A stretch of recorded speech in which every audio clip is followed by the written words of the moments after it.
Dinosaur, যে নামটি শুনলেই আপনার চোখের সামনে একটি বিশাল দৈত্যাকার প্রাণীর ছবি ভেসে উঠবে, যারা ছিল এই পৃথিবীর ইতিহাসের সবচেয়ে দীর্ঘস্থায়ী শাসক, যারা আজ থেকে 6.5 কোটি বছর আগে পর্যন্ত এই পৃথিবীতেই বসবাস করত। এদের মধ্যে কিছু ডাইনোসর ছিল খুবই হিংস্র প্রকৃতির, আর কিছু ডাইনোসর ছিল খুবই শান্ত প্রজাতির। সময়ে সময়ে পাওয়া ডাইনোসরদের ফসিলের উপর গবেষণা করে বিজ্ঞানীরা অনেক প্রজাতির ডাইনোসরদের ব্যাপারে তথ্য দিয়েছেন। আর আজকের এই ভিডিওটিতে আমরা বিজ্ঞানীদের সেই সকল তথ্যের উপর ভিত্তি করে পৃথিবীর সবচেয়ে বড় আর হিংস্র 10টি ডাইনোসরের ব্যাপারে জানতে চলেছি। বন্ধুরা, এরকম একটি ভিডিও আপনাদের জন্য নিয়ে এসেছি সেই কারণে হলেও প্লিজ আচার্য দর্শন চ্যানেলটিকে এখনই সাবস্ক্রাইব করুন, আর এরকম ভিডিওগুলো সবসময় সবার আগে পেতে নোটিফিকেশন বেলটিকেও অবশ্যই অন করে রাখবেন। তো চলুন শুরু করা যাক। আর্জেন্টিনোসোরাস। ইতিহাসের সবচেয়ে বড় ডাইনোসরের কথা যদি বলা হয় তাহলে এর নাম ছিল আর্জেন্টিনোসোরাস। যদিও এরা জন্মের সময় এদের ওজন হতো মাত্র 5 কেজি এবং লম্বায় এরা মাত্র 1.5 ফুটের কাছাকাছি হতো, কিন্তু জন্মের পর মাত্র 40 বছরের মধ্যেই এদের ওজন 75 টনের চেয়েও বেশি হয়ে যেত, আর লম্বায় এরা 130 ফুটকেও ছাড়িয়ে যেত। কিন্তু এত বড় ডাইনোসর হওয়ার পরেও এই আর্জেন্টিনোসোরাসেরা কোনো হিংস্র প্রাণী ছিল না, কেননা এটা বলে রাখা ভালো যে ডাইনোসরদের সকল প্রজাতি কিন্তু মুভিতে দেখানো ডাইনোসরদের মতো হিংস্র প্রজাতির ছিল না, বরং ডাইনোসরদের হাজার হাজার প্রজাতির মধ্যে কিছু প্রজাতি ছিল খুবই শান্ত প্রকৃতির, আর কিছু ডাইনোসরেরা ছিল খুবই হিংস্র প্রকৃতির। কিছু ডাইনোসরেরা অন্যান্য ডাইনোসরদের শিকার করে খেয়ে ফেলতো, আর কিছু ডাইনোসরেরা ছিল তৃণভোজী। আর এই আর্জেন্টিনোসরাসেরাও এই শান্ত ও তৃণভোজী ডাইনোসরদের মধ্যেই পড়তো। তবে এদের বাচ্চাদের যদি কেউ আক্রমণ করত তাহলে এরা হিংস্র হয়ে উঠত এবং দলবদ্ধভাবে আক্রমণকারী উল্টো আক্রমণ করে দিত। আর্জেন্টিনোসোরাসদের সব থেকে বেশি সংখ্যক ফসিলস পাওয়া গিয়েছে আর্জেন্টিনায়, যার থেকে বোঝা যায় যে এরা আর্জেন্টিনাতে বসবাস করত, আর এই কারণেই এদের নাম রাখা হয়েছিল আর্জেন্টিনোসোরাস। আর এই দৈত্যাকার আর্জেন্টিনোসোরাসদের সবচেয়ে বড় শত্রু ছিল মেপুসোরাসেরা। মেপুসোরাসেরা আকারে প্রায় 43 ফুট পর্যন্ত হতো, আর ওজনের দিক থেকে এরা প্রায় 3000 কেজি পর্যন্ত হতো। এরা খুবই হিংস্র প্রাণী ছিল, যারা সাধারণত দলবদ্ধভাবে আক্রমণ করত।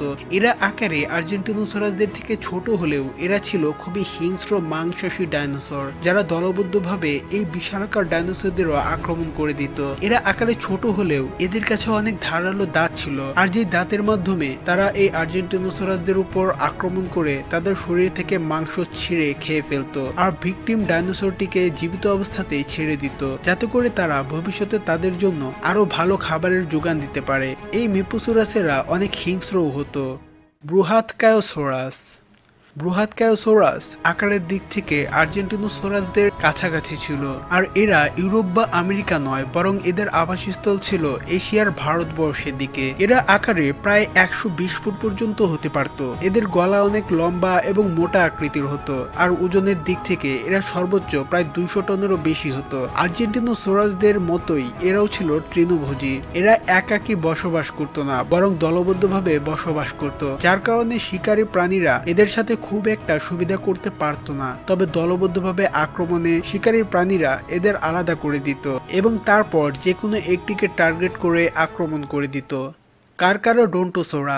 কারকারোডন্টোসোরাসেরা ছিল খুবই মারাত্মক প্রজাতির ডাইনোসর। আকারের দিক থেকে এরা সর্বোচ্চ 14 মিটার বা 45 ফুট পর্যন্ত হতো, আর ওজনের দিক থেকে এরা সর্বোচ্চ 8000 কেজি পর্যন্ত হতো। এরা আজ থেকে 14.5 কোটি বছর আগে থেকে 7 কোটি 20 লক্ষ বছর আগে পর্যন্ত পৃথিবীতে বসবাস করত। এরা সেই সময় মাটিতে থাকা সব থেকে হিংস্র ডাইনোসরদের মধ্যেই পড়তো। হিংস্রতার দিক থেকে এরা পৃথিবীর সব থেকে ভয়ঙ্কর ডাইনোসরদের মধ্যে অন্যতম ডাইনোসর স্পাইনোসরাসদের সাথেও টক্কর দিতে চাইতো। 1996 সালে মরক্কোতে প্রথমবারের মতো এদের ফসিলস পাওয়া গিয়েছিল, আর আজ থেকে 9 কোটি বছর আগে মরক্কোতেই এদের সব থেকে বেশি পরিমাণে পাওয়া যেত। 5.5 ইঞ্চি দাঁতের সাথে এরা ছিল সেই সময়ের ভয়ঙ্কর খনি। অ্যালোসোরাস বিশাল আকৃতির এক প্রকারের ডাইনোসর ছিল, যারা কিনা 150 বছর পর্যন্ত জীবিত থাকতে পারত। এরা সম্পূর্ণরূপে মাংসাশী ডাইনোসর ছিল, আর এদের খুবই ধারালো দাঁত থাকতো। এই ডাইনোসর গুলো নিজের থেকেও বড় ডাইনোসরদেরও আক্রমণ করে দিতে পারত। এদেরকে জুরাসিক কালে পাওয়া যেত, যার মানে হচ্ছে এরা আজ থেকে 16 কোটি বছর আগে এই পৃথিবীতে বসবাস করত, আর আজ থেকে 9 কোটি বছর আগে এরা বিলুপ্ত হয়ে যায়। এরা সর্বোচ্চ 55 কিলোমিটার প্রতি ঘন্টা গতিতে দৌড়াতে পারত। এদের সামনের পাগুলো আকারে ছোট হতো, যার কারণে এদের সবসময় দুই পায়ের উপর ভর করেই হাঁটতে হতো। এরা লম্বার দিক থেকে প্রায় 10 মিটার বা 33 ফুট এবং ওজনের দিক থেকে 2 টন পর্যন্ত হতো। এদের জীবাশ্ম 1866 সালে পাওয়া গিয়েছিল। এরা তাদের সময়ের সব থেকে মারাত্মক খুনি প্রজাতির ডাইনোসরদের মধ্যে একটি ছিল। জিগানোটোসোরাস। জিগানোটোসোরাস আকারে টিরেক্সের থেকেও বড় হতো। টিরেক্স ছিল পৃথিবীর ইতিহাসের সবচেয়ে ভয়ঙ্কর ডাইনোসরদের মধ্যে অন্যতম। জিগানোটোসোরাসেরা লম্বায় 13 মিটারের থেকে সামান্য বড়, আর ওজনে প্রায় 14,000 কেজি পর্যন্ত হতো। এদের মাথার আকৃতি অনেক বড় হতো, আর এদের ব্রেন টিরেক্সের ব্রেনের অর্ধেক হতো। কিন্তু যে কোনো কিছুর ঘ্রাণকে অনেক দূর থেকে সঠিকভাবে শনাক্ত করতে পারার জন্য এরা খুবই দক্ষ ছিল, যার কারণে অনেক দূরে থেকেও যদি এরা কোনো শিকারের অথবা অন্য কোনো ছোট আকৃতির ডাইনোসরের শিকার করা কোনো প্রাণীর রক্তের গন্ধ পেত, তাহলে তারা সেখানে চলে যেত আর আক্রমণ করে দিত। এদের আজ থেকে প্রায় 9.5 কোটি বছর আগে এই পৃথিবীতে পাওয়া যেত। এদের সব থেকে পছন্দের খাবার ছিল আর্জেন্টিনোসোরাস ও এই ধরনের বিশালাকার ডাইনোসরেরা। ভেলোসিরাপ্টর। ভেলোসিরাপ্টরেরা একটি ছোট আকৃতির কিন্তু খুবই হিংস্র প্রকৃতির মাংসাশী ডাইনোসর ছিল। এরা ক্রেটেসিয়াস যুগে পৃথিবীতে বসবাস করত, মানে আজ থেকে প্রায় 10 কোটি বছর আগে এদেরকে পৃথিবীতে পাওয়া যেত। বিজ্ঞানীদের কথা অনুসারে কিছু ভেলোসিরাপ্টরদের পাখাও থাকতো। একটি অ্যাডাল্ট ভেলোসিরাপ্টর 2 মিটার পর্যন্ত লম্বা আর উচ্চতার দিক থেকে 0.5 মিটার পর্যন্ত হতো, আর এদের ওজন হতো 15 কেজি পর্যন্ত। এরা শিকার করার জন্য নিজের ধারালো দাঁত ও বিশাল আকৃতির নখকে ব্যবহার করত। সবার আগে এদের ফসিলস 1922-এ মঙ্গোলিয়ার মরুভূমিতে পাওয়া গিয়েছিল। ওটাহ্যাপটর। এদেরকে ভেলোসিরাপ্টরদের কাজিন বলা যেতে পারে, কেননা এরা প্রায় একই রকম দেখতে ছিল, কিন্তু এরা ভেলোসিরাপ্টরদের থেকে 3 গুণ বড় ছিল। এরা আকারে প্রায় 8 থেকে 22 ফুট পর্যন্ত লম্বা হতো, আর ওজনে প্রায় 300 কেজি থেকে 1 টন পর্যন্ত হতো। অনেক বিজ্ঞানীদের মতে এদের ডানাতেও পাখা থাকতো। এদের নখের আকৃতি প্রায় 1 ফুট পর্যন্ত হতো, যা যে কোনো প্রাণীদের জন্যই খুবই মারাত্মক হয়ে থাকতো। এরা আকারে ছোট হলেও এরা যে কোনো বড় আকৃতির হিংস্র ডাইনোসরদের সাথেও লড়তে ভয় পেত না। এমনকি এরা টিরেক্সের সাথেও মারামারি করতে যেত। কিছু কিছু গবেষকদের মতে এই প্রাণীরা দলবদ্ধভাবে আক্রমণ করে টিরেক্সের মতো বিশাল আর ভয়ঙ্কর ডাইনোসরদেরও মেরে ফেলতে পারত, যার থেকে বোঝাই যায় এরা কি পরিমাণে ভয়ঙ্কর প্রাণী ছিল। Tyrannosaurus Rex. টাইরানোসরাস বা টিরেক্স নিজের আকার, ব্যবহার ও মুভিগুলোতে বেশি পরিমাণে দেখানোর কারণে ডাইনোসরদের মধ্যে সব থেকে বেশি পরিচিত প্রজাতি। টিরেক্স ছিল ডাইনোসরদের সময়ের সব থেকে ভয়ঙ্কর খনি। এদের হাত থেকে খুব কম সংখ্যক প্রাণীরাই সেই সময় বাঁচতে পারত, যে কারণে এদের ডাইনোসরদের রাজাও বলা হয়ে থাকে। টিরেক্স তার লম্বা পা দিয়ে হাঁটত, আর নিজের লম্বা মাথা ও লেজের মাধ্যমে নিজের ব্যালেন্স বজায় রাখত। টিরেক্স লম্বায় 13 মিটার এবং ওজনে প্রায় 14,000 কেজি পর্যন্ত হতো। এরা আজ থেকে প্রায় 10 কোটি বছর আগে এই পৃথিবীতে রাজত্ব করে বেড়াতো। এরা প্রায় 45 কিলোমিটার প্রতি ঘন্টা বেগে ছুটতে পারত। আকাশ হোক আর মাটি, যে কোনো জায়গাতেই এদের ধারে কাছে কোনো প্রাণী এসে পড়লেই আর এদের থেকে মুক্তি পেত না। তবে শুধুমাত্র এদেরকেই সব থেকে ভয়ঙ্কর বললে ভুল হবে। আরও একটি ডাইনোসর ছিল সেই সময় যারা পৃথিবীতে রাজত্ব করে বেড়াতো, আর তারা ছিল স্পাইনোসরাস। আর এদের ব্যাপারেও আমি এখনই আপনাদের বলতে চলেছি।